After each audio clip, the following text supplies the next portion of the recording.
Hello, my name is Neka Mubi. I hope that you're well and keeping safe. Today I'd like to share with you on how to navigate the likely impact of work post the pandemic. And if you are watching this many months after the pandemic, I'm sure you'll still find this few words or few minutes I'm going to spend with you valuable. I was invited to speak at a webinar a couple of days ago. The topic of the webinar was synergies between people, how to recalibrate post-pandemic. And I thought that was such a timely webinar. We had experts from the technology space, from the HR consulting space, from an analyst, an economic analyst, to analyze the macro environment. And so that gave us a really good perspective on what is the impact as it will affect employers, employees, students, and just different components of the society. And you may be thinking, not another webinar, because it just seems to be an influx of webinars. But I tell people who tell me that there are too many, that you cannot have too many webinars at this time. It's critical that you learn as much as you can, particularly as there's a lot of uncertainty. And if you've not watched my previous videos on thriving in a VUCA world, I believe that we are in a VUCA world raised to power 100. And VUCA means volatile, uncertain, complex and ambiguous world. So it's not you're not watching too many webinars. What is important that you need to consider is who you are listening to. That they must be thought leaders, they must be experts in their own field. Then I think it's not too many. In fact, I would say have 1 to 2 a week in your calendar. Anyway, we talked about how to recalibrate post-pandemic. And one of the experts in human resources did say that the future of work is now. Even when you look at the Economic Forum articles, they will just refer to the future of work, looking at 20, 30, 10 years from now. But it's now. Because yes, countries have more or less implemented partial or full lockdown. There's still some element of work going on at your home. I'm sure if you're an employee, you're probably working from home. And if you're an employer or a business owner, you're working from home. I usually work mostly from home, so I'm used to having a lot of online meetings. And that really increases my productivity. Well, for a lot of people, particularly traditional businesses like legal firms, even HR consulting firms, have had to rethink the way, not even rethink and implement working from home, having the employees work from home. So post the pandemic, it's likely that it's going to be a new normal of working from home and having your employees working in different areas. So it's important at this time to begin to think of how that would look like. How are you going to measure performance of your employees? How are you going to engage with potential customers and prospects? Because for a lot of people, productivity will definitely have increased because there's less of distraction and you're able to just get things done. However, the engaging with people obviously has been greatly reduced, and there's nothing like actually having a physical conversation with somebody where you're looking at the person in the eye. There's really not going to be a normal or traditional 8 to 5, right? Because economies, particularly in the next 2-3 years, as a result of the pandemic, will experience a downturn. And there's likely going to be, obviously, opportunities in non-traditional sectors or even things that we never knew about.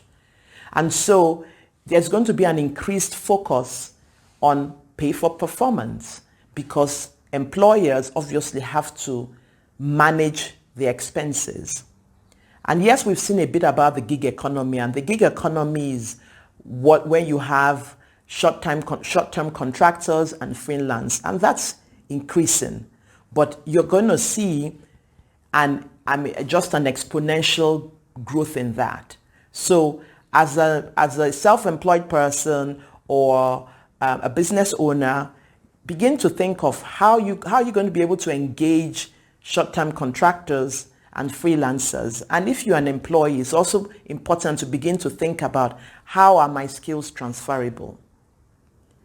Now, another area that which I also have researched on is the 3 top skills that you really are going to require moving forward. One is adaptability. And what does adaptability mean? It means adjustment to change. Things are going to move so quickly. And so it's important that you increase or you boost your adaptability skills. And 2 ways you could do that is to force yourself to begin to take risks. It's no more like, oh, this is how you used to do things. It's important that you're able to adapt as things change. And how you do that is by taking little risks, not knowing how it's going to turn out, but then at least you've done that. And by the time you've done something new, you find out, oh, it's not so bad after all. Another is to encourage others to be open-minded. And by the time, when you're encouraging others to be open-minded, you yourself be open-minded, to think of alternatives, possibilities. If you're not used to doing that, I'm really going to encourage you to begin to take small steps in that and say, okay, how can I be open-minded in this area? Say in marketing. Maybe you used to do marketing only through email marketing or telephone calls. You may consider, can I get onto Instagram? Can I have an affiliate marketing scheme? And just consider alternatives. The second top skill that you're going to imbibe is agility. And I also have talked about this in my previous sessions. And what's agility? It's being able to move very quickly and efficiently. And a way to increase your agility skills is to create opportunities to share knowledge and ideas. I'm a strong proponent of being a part of a mastermind group. I actually have I facilitate mastermind groups for female founders who are really high performing. And so it's an opportunity to get together to share ideas. But you can create something in your work environment. Because at this point, you don't have all the knowledge. And it's not even that you don't even have as much time to begin to gain that knowledge. Some other person will have the knowledge that you have, and together you can put that together. The second area is imbibe technology in every area of your life. So if you're not using, so it's again reviewing how you do your work. Can I implement any kind of solution, technology solution, to help me do the things that I do even faster? Now, the third, but definitely not the least skill, is problem solving. You must develop your problem solving skills at this time. Are there going to be issues, or are there issues? Absolutely. But then with problem, the other side of it is the solution, right? So it's again focusing on the solution, not the problem. Neuroscientists have said that the more you focus on the problems, the more your brain cannot help but think of problems. You're not giving the brain space to think of solutions. But when you begin to focus on the solution and thinking, okay, how can I do this? You force your brain to begin to think of possible solutions. And this is where you're able to make use of the opportunities that you have. Another way you can improve your problem-solving skills is to utilize 5 why framework. And I'm sure you may have heard of it. If you've not, is to ask yourself why 5 times. So you have a particular problem and you're thinking, so an example may be, oh, I got up late today. I really wanted to start my day early, but I got up late. That's a problem. And I ask myself, why did I get up late? I got up late because I went to bed late. And why did I go to bed late? Because I worked so very late the night before. Then you ask yourself, why did you work yourself the night before? Because I had an unplanned meeting, or I was on the phone for much longer. So you see, you keep going why, and then you then find, okay, so in this area, I probably stopped on the third why.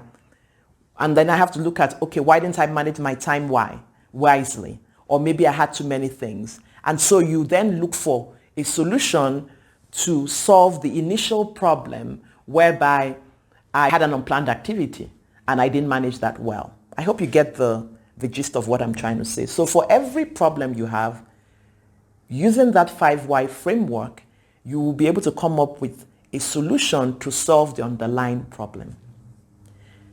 How else are you going to navigate the impact of work post-pandemic? I'd love to hear from you. Post below. And if you found this valuable information, why don't you tag a friend, or I invite you to tag a friend and share the information with that person.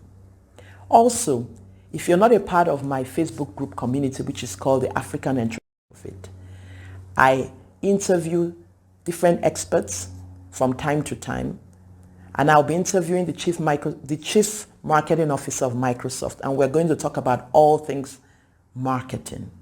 Now, if you're watching this after I've done this, it's also going to be recorded and saved in the community, especially if you're an entrepreneur, to think of innovative ways to market your product or service.